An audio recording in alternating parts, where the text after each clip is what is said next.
আমি ছোটখাটো একটা ব্যবসা করি সেন্টারিং এর।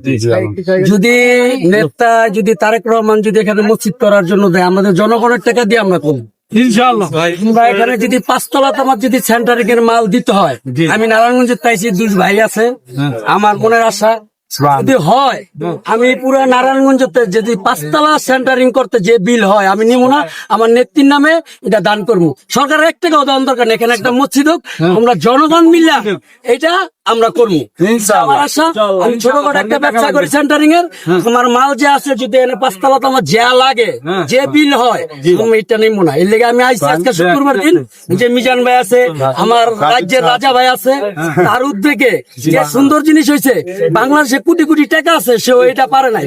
আর এটা সরকারি জায়গা, আমাদের জন্য তো জায়গা, এটা নিয়ে কোনো সিন্ডিকেট চাঁদাবাজির কোনো মামলা কোনো কিছু হবে না। এটা একটা মসজিদ হবে, মায়েদের জন্য একটা ইবাদত খানা হবে, দুটো হবে, জিয়ার আমল হবে, এনে সারা বাংলাদেশে 18 কোটি মানুষের ইবাদত বন্দি করবে। এটা নিয়ে কোনো রাজনীতি চলবে না, কোনো কিছু চলবে না। আমরা সরকারের কাছে টাকা চাই না, সে অর্ডার দেব, আমরা লাগলে এটা করবো ইনশাআল্লাহ। 18 কোটি মানুষ আমরা এটা করে দিব যদি সরকার অনুমতি দেয়, এটাই আমার চাওয়া।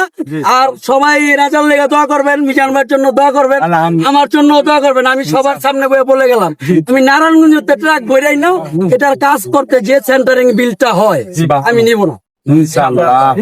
আমি বলে গেলাম আপনাদের সামনে, আল্লাহ আমাকে বাঁচায় রাখে। লোক যত তাড়াতাড়ি চায় তাড়াতাড়ি কথাটা পৌঁছে দিব, আমার নাম সিয়ার, আমি নারায়ণগঞ্জ থেকে আছি। আমরা চাই সরকারি লোকের